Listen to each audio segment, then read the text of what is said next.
nós queremos pensar sobre um assunto extremamente importante, sobre o poder da oração. E essa reflexão nossa tem como base a experiência de Ana. Ana é uma mulher que tem um registro interessante na Bíblia.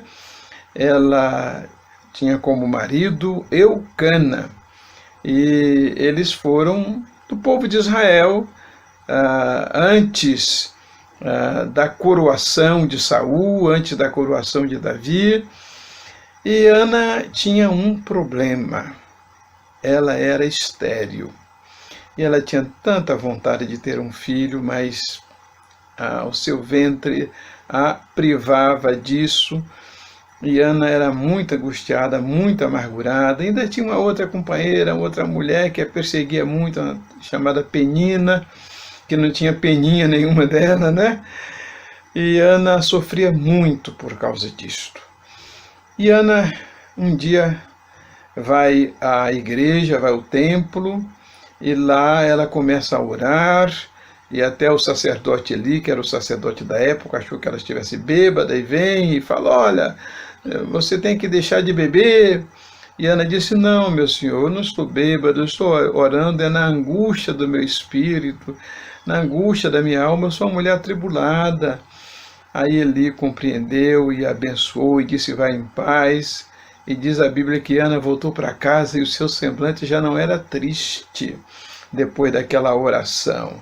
E ela vai para casa e fica grávida, e aí ano seguinte ela tem um bebê, põe o nome desse menino Samuel, e Samuel cresce. Acreditamos, né, que Ana aproveitou bastante, porque ela havia prometido Samuel de volta para consagrar a Deus. Então, Samuel devia ter uns 5, 6 anos, deve ter mamado bastante, mas imagine, uma criança de 5, 6 anos. Pois é, Ana leva o seu filho e deixa lá no templo com Eli.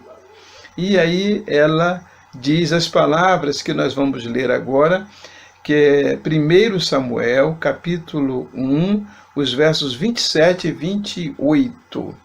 Eu gostaria que você, se puder, você leia conosco.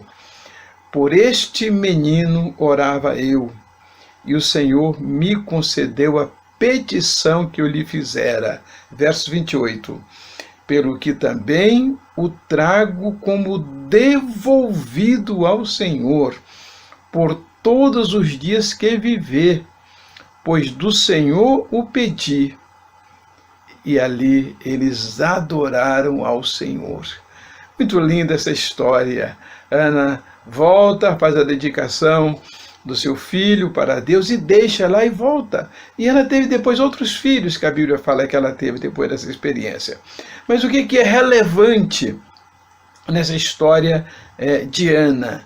É o poder da oração. Como a oração pôde mudar o quadro de tristeza, não só de uma mulher, mas de uma família. E depois nós vamos ver que essa oração teve repercussão muito mais abrangente, até mesmo para a nação, levando-se em conta quem veio Samuel a ser. Isso a gente vai falar um pouquinho mais na frente. O que a gente pode aprender, então, sobre esta oração de Ana, sobre o poder da oração? O poder da oração transpõe a mera liturgia. Olha o que diz no versículo 3, capítulo 1, versículo 3. Diz que Eucana subia da sua cidade de ano em ano a adorar e a sacrificar ao Senhor dos exércitos em Siló. Eucana ia só uma vez por ano à igreja, mas sabe por quê? Eles moravam muito longe, muitos judeus faziam isto. Eles separavam um dia ou mais do ano para ir a Jerusalém, e lá eles cultuavam a Deus, mas nas suas casas eles cultuavam também. Mas o templo só havia um naquele tempo, não tem como hoje temos, né, diversas igrejas. Então Eucana ia de ano em ano e adorava o Senhor juntamente com a sua esposa. Agora, Eucana, ele era uma pessoa assim que ele estava mais preocupado com a liturgia, com a religiosidade. Eucana não era um homem de oração, o que parece, mas Ana sim. Eucana, inclusive, ele achava que o que ele dava para Ana era suficiente: comida, bebida, roupa. Semelhante a um outro homem que a Bíblia conta a história, o marido da Sunamita. Olha só, o menino deles, essa mulher teve a mesma experiência, que era estéril. Eliseu fez uma promessa e a Sunamita teve um filho, mas só que esse menino, quando estava aí de repente um junior, ele teve um problema de insolação e veio a morrer. Morreu no colo da mãe. E aí, em 2 Reis, capítulo 4, versículo 22, você pode acompanhar, pode ler conosco aí, diz que a Sunamita chamou seu marido e lhe disse: manda-me um dos moços e uma das jumentas, para que eu corra ao homem de Deus e volte. Aí no versículo 23, o marido da Sunamita pergunta para ela: por que você vai ao homem de Deus hoje? Olha só, não é dia de festa, não é dia de festa da lua nova, não é sábado. E ela disse: não faz mal. Outra versão diz: vai tudo bem. Olha só, imagine você, meu irmão, minha irmã, seu filho está morto em casa e o seu marido está preocupado o seguinte: olha, hoje não é dia de orar não, hoje não é dia de ir na igreja não, dia de ir na igreja é domingo, por que vai hoje? Por que tem que ir todo dia, todos os dias? E aí a Sunamita diz: não faz mal, está tudo bem. E ela não fez estardalhaço, ela não descabelou. Isso simplesmente colocou o filho dela num quarto lá onde Eliseu dormia e sai e vai à casa de Eliseu. Assim era o marido da Sunamita, e parece que o marido de Ana tinha o mesmo sentimento. Ele cumpria-se as obrigações religiosas, porque ele ia de ano em ano, ele cumpria alguns deveres de marido, tá? Mas ele pensava mais na questão litúrgica. Ele não achava que precisava ir buscar mais a Deus e orar mais a Deus, como o marido da Sunamita. Mas na história de Ana, além de nós vermos que a oração, o poder da oração, vai além de uma mera liturgia, de uma religiosidade, no capítulo 1 de 1 Samuel, capítulo 1 Samuel, no versículo 4, nós vamos ver que o poder da oração supera as carências físicas e conjugais. Olha no versículo 4 o que diz, 1 Samuel 1,4. No dia em que Eucana oferecia o seu sacrifício, isso de ano em ano, né? Dava ele porções deste a Penina, sua mulher, e a todos os seus filhos e filhas. Verso 5. A Ana, porém, dava porção dupla, porque ele a amava. Você já pensou? Se seu marido quiser provar para você, minha irmã, que ama você, botando o dobro de comida para você? Naquele tempo a concepção era essa, que pessoa saudável era pessoa bem obesa.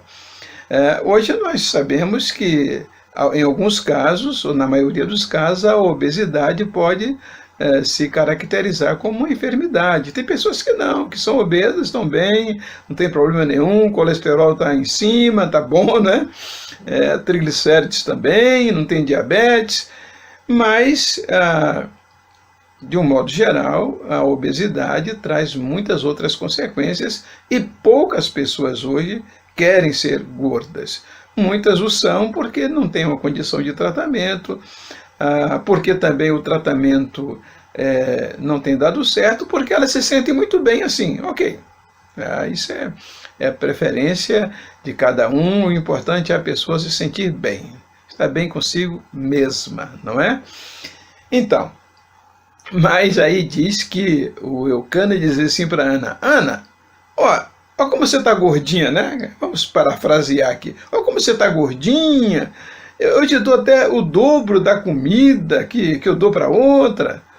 porque ele tinha 2 mulheres. Ana tinha que suportar ainda isto, né? A Ana, porém, dava porção dupla, porque ele amava. Olha que prova de amor. Ainda mesmo que o Senhor a houvesse deixado estéril. No versículo 8, olha o que Eucana vai dizer para Ana quando a vê chorando. Então Eucana, seu marido, lhe disse: Ana, por que choras e por que não comes? Olha só, a preocupação dele era com Ana chorar e ela não comer. Mas ele não se preocupava em quais eram os reais sentimentos de Ana. E por que estás de coração triste? Aí ele diz: não te sou eu melhor do que 10 filhos? Olha a concepção de Eucana. Ele achava que dar comida em dobro e que ele mesmo, a pessoa dele, era o tudo que Ana precisava. Mas não era naquele tempo. E muitas mulheres hoje também, muitos pais, né, gostariam de ter um filho, muitas mulheres gostariam de conceber um filho. E isso não acontece. Nós temos tido experiências extraordinárias de pessoas que passaram por um período assim. Há um casal muito querido nosso, que eu acredito que eles estão nos acompanhando agora, e que a esposa dele ficou grávida, e quando ela estava de 9 meses e que foi ao hospital para ter o bebê, a criança estava morta. Olha que situação. Lutou durante muito tempo para ter um bebê. Quando fica grávida, aí 9 meses, aquela expectativa, a criança vai nascer, qual nada, chegou lá, está morta. Que trauma que esse casal passou. Mas sabe o que Deus fez? Deus honrou a fé deles. Ela ficou grávida depois e teve um bebê. O bebê nasceu no dia em que o marido dela fazia aniversário. Olha que coisa linda. Deus te abençoe, viu, irmãos? Não mencionei o nome de vocês porque eu não pedi autorização, tá? E que benção. Hoje já é uma adolescente, o menino está saudável, uma bênção, servindo a Deus na igreja. Que maravilha!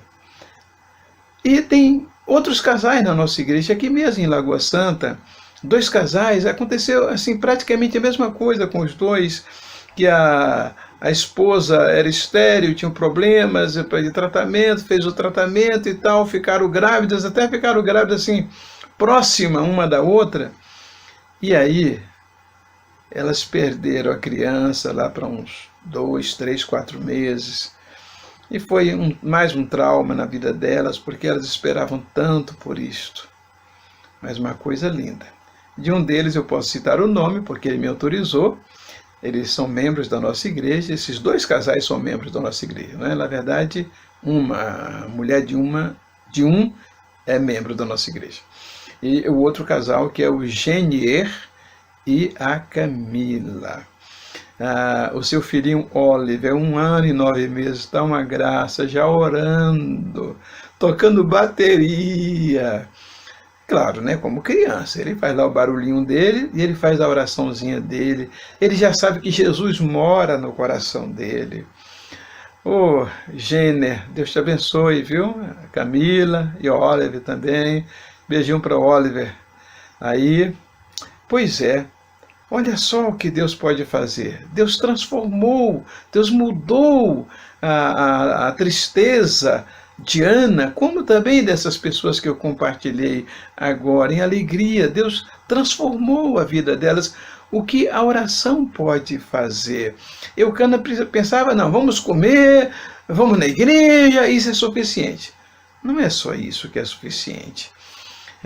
Isso é importante, a gente se alimentar bem, a gente cultuar a Deus em espírito e em verdade, mas uma vida de oração e colocar diante de Deus os desafios que estão diante de nós, e mesmo como algo parecer não dar certo, como foi no caso desses 3 casais, eles perderam seus bebês, seus primeiros bebês, mas depois eles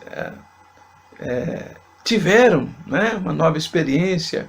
Uma outra irmã também pela qual nós oramos muito, Dois desses casais que eu estou contando, eu não falo o nome, mas eles vão saber que eu estou me referindo a eles, porque dois deles moram lá no bairro Buritis. Olha só que bênção. Deus transformou. A mesma coisa aconteceu com essa outra irmã, que perdeu o bebê e depois de tentar até inseminação artificial, não deu certo, e depois veio naturalmente, e hoje é uma filhinha, uma mocinha, tá linda. Que bênção. Olha, meu irmão, não perca a esperança, não olhe para as circunstâncias. Aconteceu um desastre, você teve uma perda, aprenda a orar, mas não fique numa liturgia apenas, numa religiosidade. Procure cultuar a Deus de coração, espírito e em verdade, porque sabe o que a oração, o poder da oração faz? Está em 1 Samuel 1,10. Vamos ver, lê comigo se você puder. Levantou-se Ana e com amargura de alma orou o Senhor e chorou abundantemente. Olha só, o poder da oração vence a amargura. Por quê? Porque neste versículo está dizendo que Ana tinha uma vida amarga e que ela chorou abundantemente. Isso acontecia com ela quase sempre. Mas também Ana tinha um espírito atribulado.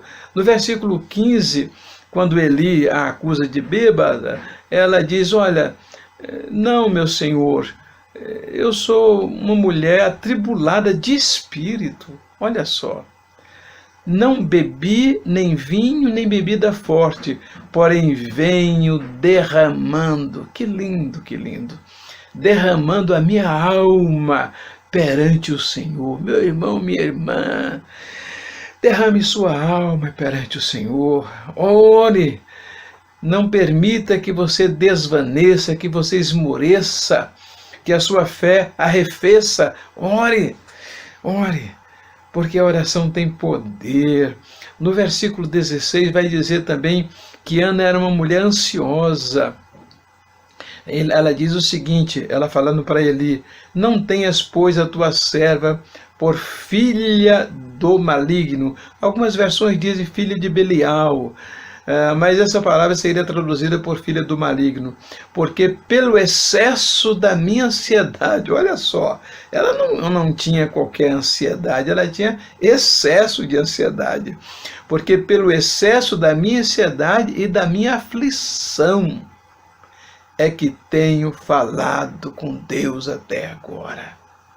Não deixe, meu irmão, minha irmã, coloque sua aflição, sua ansiedade. Aliás, a Bíblia diz lá em 1 Pedro, capítulo 5, versículo 7, lançando sobre ele toda a vossa ansiedade, porque ele tem cuidado de vós.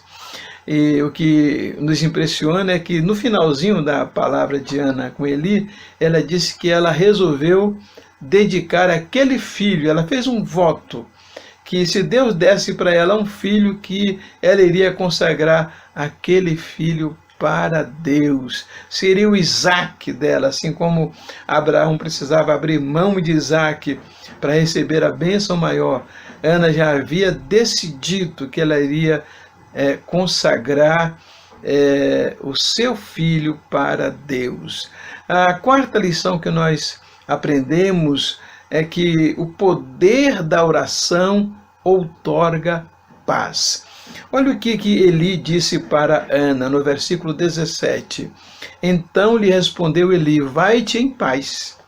Vai-te em paz, meu irmão. Diga assim: Deus, eu quero andar em paz, eu quero ir em paz, eu quero me livrar desse pesadelo, dessa aflição. Vai-te em paz, e o Deus de Israel te conceda a petição que lhe fizeste.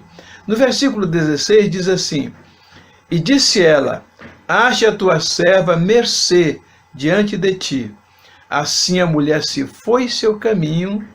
Agora ela comeu, tá vendo? E comeu, e o seu semblante já não era triste. Diga: Deus, tira essa tristeza do meu semblante, tira essa tristeza da minha alma, do meu coração. A tristeza de Ana fugiu do coração dela. E ela agora passou a ter paz. Como Eli falou: vai-te em paz. E lá em Filipenses capítulo 4, versículo 7, diz: e a paz de Deus, que excede a todo entendimento, guardará o vosso coração e a vossa mente em Cristo Jesus. Diga assim: Deus, me dá uma paz que transponha, que exceda a minha capacidade de compreender. Porque há coisas que a gente não compreende mesmo. Pois é, ore e diga: Deus, me dá uma paz que transponha, que vá além da minha capacidade de compreender. Esta paz que o Senhor promete. Então, fica assim comprovado que o poder da oração pode mudar realmente as circunstâncias. E aí, em 1 Samuel capítulo 1, versículo 19, diz assim: levantaram-se de madrugada e adoraram perante o Senhor, e voltaram e chegaram à sua casa, a Ramá. Eucana coabitou com Ana, sua mulher, e lembrando-se dela o Senhor. Diga assim: Deus, lembra-te de mim. Não é que Deus se esquece, mas é uma maneira da gente orar. Quer dizer, Deus intervém, Deus age. Esse é o sentido que Deus se lembrou. Chegou o momento de Deus agir. Diga assim: Deus age agora. No versículo 20 diz: ela concebeu e, passado o devido tempo, teve um filho, a que chamou Samuel, pois dizia: do Senhor pedi. Samuel quer dizer o pedido a Deus, né? Aquele que eu pedi a Deus. Do Senhor o pedi. Versículo 26. Ela volta agora lá ao templo, encontra-se com Eli e diz para Eli: ah, meu Senhor, tão certo como vives, eu sou aquela mulher que aqui esteve contigo orando ao Senhor. Veja só, orando. Foi Ana que orou. Alguém da família, meu irmão, minha irmã, tem que orar. Tem que usar do poder da oração. Os membros da sua família não são muito ligados à oração, então você ora. Versículo 27 é como iniciamos esta reflexão. Ela diz: por este menino orava eu. Aprenda a orar pelo seu filho, pela sua filha, meu irmão. Por este menino orava eu, e o Senhor me concedeu a petição que eu lhe fizera. Aí, verso 28. Pelo que também o trago como devolvida ao Senhor por todos os dias que viver, pois do Senhor o pedi. E eles adoraram ali ao Senhor. E aí Ana volta para casa e deixa Samuel lá. Samuel cresce. Samuel se torna o profeta de Deus. Samuel fica no lugar de Eli. Samuel se torna um sacerdote no sentido de que ele intercedia pelo povo, o povo confiava em Samuel. É impressionante que Deus chamou Samuel quando ele era menino ainda. Um dia Deus chamou Samuel, falou diretamente com ele, e a partir daquele dia Deus continuou falando com Samuel. Samuel fez a transição entre os juízes e os reis. Samuel foi juiz, foi profeta e foi sacerdote. Samuel, ele como que abarcasse em si as funções messiânicas. Samuel portanto, um protótipo de Jesus. Era como Jesus viria a ser: profeta, sacerdote, juiz. Porque Samuel foi o último juiz de Israel, e foi ele que ungiu os 2 primeiros reis de Israel. Ele ungiu a Saul e ele ungiu a Davi. Davi, o maior rei de Israel. Olha só, uma nação foi mudada pela oração de uma mulher. O poder da oração, meu irmão. O maior rei de Israel foi Davi, ungido por Samuel. Olha só o que Deus estava reservando para Ana e o que Deus pode estar reservando também para você, meu irmão, minha irmã.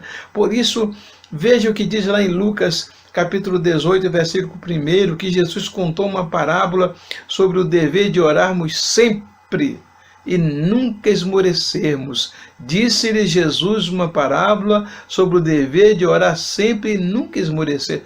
Não esmoreça, meu irmão, minha irmã. Continue orando, porque a oração tem poder e ela poderá mudar as circunstâncias da sua vida. Olha, você não sabe o que Deus está para fazer com seu filho, com sua filha.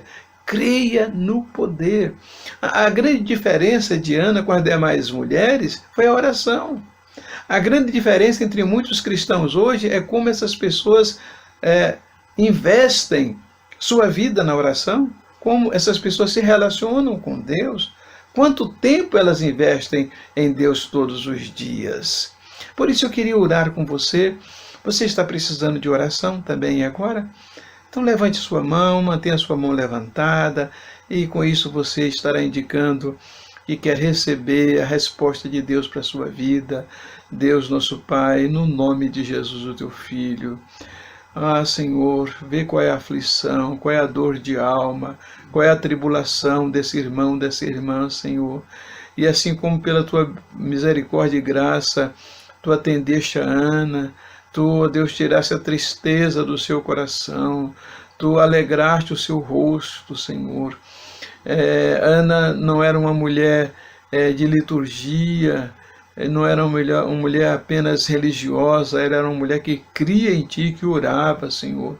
Atende a oração desses Teus filhos, Senhor, que clama a Ti noite e dia, conforme a Tua palavra diz, e vem em socorro deles, na resposta daquilo que é a necessidade deles, pois é a nossa oração em nome de Jesus.